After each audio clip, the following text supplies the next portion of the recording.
ഈ കേരളത്തിൽ പല സ്ഥലത്ത് കോളേജുകളിലും ഈ FIUGയുടെ ഓരോന്ന് തീരുമാനിച്ച് അവിടെ എത്ര അധ്യാപകരുടെ സ്ട്രെങ്ത് ഉണ്ട്, അവർക്ക് ഏതൊക്കെ അവരെ നിലനിർത്താൻ കഴിയുന്ന ഏതൊക്കെ രീതിയിലുള്ള കോഴ്സുകൾ കൊണ്ടുവരാം, അതിനപ്പുറത്തേക്കൊരു ചിന്താഗതി വന്നിട്ടില്ലെന്ന് തോന്നുന്നു.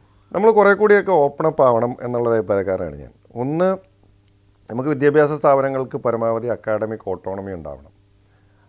അതുപോലെ തന്നെ നമ്മൾ ഒരു പരിധിവരെ നമുക്ക് ഒരു കോമ്പറ്റീഷനും ഇതിനകത്ത് ഉണ്ടാവണം. അപ്പോൾ നമുക്ക് കോമ്പറ്റീഷൻ കുറച്ചുകൂടി വരുമ്പോഴാണ് അതിനകത്ത് ക്വാളിറ്റി ഉണ്ടാവുക. അങ്ങനെ നമുക്ക് കുറേ മാറ്റങ്ങൾ കൊണ്ടുവന്നുകൊണ്ട് നമുക്ക് വിദ്യാഭ്യാസ മേഖലയിൽ തന്നെ ഒരു ഉയർച്ച കൈവരിക്കാൻ, അങ്ങനെ വരുമ്പോഴാണ് നമ്മുടെ ഇവിടുത്തെ കോഴ്സുകളും നമ്മുടെ കോളേജുകളിലുമൊക്കെ വിദ്യാർത്ഥികൾക്ക് കുറേ കൂടി പ്രതീക്ഷ ഉണ്ടാവുന്നതും അവരെ ഇവിടെ തന്നെ പിടിച്ചു നിർത്താനായിട്ടുള്ള ഒരു ഇൻസെൻറ്റീവ് ആവുകയൊക്കെ ചെയ്യുന്നത്. ഈ കഴിഞ്ഞ സർക്കാരിൻ്റെ കാലത്ത് വിദേശ സർവകലാശാലകളുടെ ക്യാമ്പസ് ഇവിടെ കൊണ്ടുവരാനുള്ള തീരുമാനമൊക്കെ വന്നിരുന്നു. അപ്പോൾ അന്നൊക്കെ UDFൻ്റെ ഭാഗത്തു നിന്നൊക്കെ വന്നൊരു എതിർപ്പ്, അത് വരുമ്പോൾ സ്വാഭാവികമായും കേരളത്തിൽ നിലനിൽക്കുന്ന സർവകലാശാലകളുടെ പ്രവർത്തനത്തെയൊക്കെ അത് ബാധിക്കും, അതിൻ്റെ ക്വാളിറ്റി അടക്കം ബാധിക്കാനുള്ള സാധ്യതയുണ്ട്.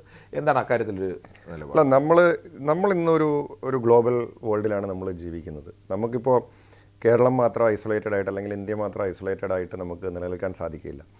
നമുക്ക് വിദേശ സർവകലാശാലകളോ പ്രൈവറ്റ് സർവകലാശാലകളോ, ഇപ്പം കഴിഞ്ഞ ഗവൺമെൻറ് കാലത്ത് പ്രൈവറ്റ് യൂണിവേഴ്സിറ്റി ബില്ല് പാസ്സാക്കിയപ്പം ഞങ്ങളുടെ നിർദ്ദേശങ്ങൾ അതിനകത്ത് വെച്ചിരുന്നു. പക്ഷേ നമ്മൾ ഉൾപ്പെടെ ആ ബില്ലിനെ നമ്മൾ നിയമസഭയിൽ നമ്മൾ ഇത് സപ്പോർട്ട് ചെയ്യുകയാണ് ചെയ്തത്. അപ്പോൾ അങ്ങനെ, കാരണം നമ്മളിത് പ്രൈവറ്റ് യൂണിവേഴ്സിറ്റികൾ നമ്മൾ UDF ഗവൺമെൻറ്റിൻ്റെ കാലത്ത് കൊണ്ടുവരാനായിട്ട് അന്ന് ഞങ്ങൾ ശ്രമിച്ചതാണ്. അന്ന് നമ്മൾ ശ്രമിച്ചപ്പോൾ അതിനെ എതിർത്തത് ഇടതുപക്ഷമായിരുന്നു. ഏതാണ്ട് 10-12 വർഷങ്ങൾക്ക് ശേഷമാണ് അവർക്ക് ആ ബില്ല് വീണ്ടും കൊണ്ടുവരാനായിട്ട് അവർ നിർബന്ധിതമായത്. അപ്പോൾ ഇത്തരം സംവിധാനങ്ങളൊക്കെ നമുക്ക് വരേണ്ടതായിട്ടുണ്ട്. അപ്പോൾ നമ്മുടെ നിലവിലുള്ള യൂണിവേഴ്സിറ്റികളെ ബാധിക്കാനും പാടില്ല. അപ്പം നമ്മുടെ നിലവിലുള്ള യൂണിവേഴ്സിറ്റികളെ സ്ട്രെങ്തൻ ചെയ്യണം. അതോടൊപ്പം ഇതുപോലുള്ള പുതിയ മോഡലുകൾ നമുക്ക് അക്സെപ്റ്റ് ചെയ്യാനും സാധിക്കും.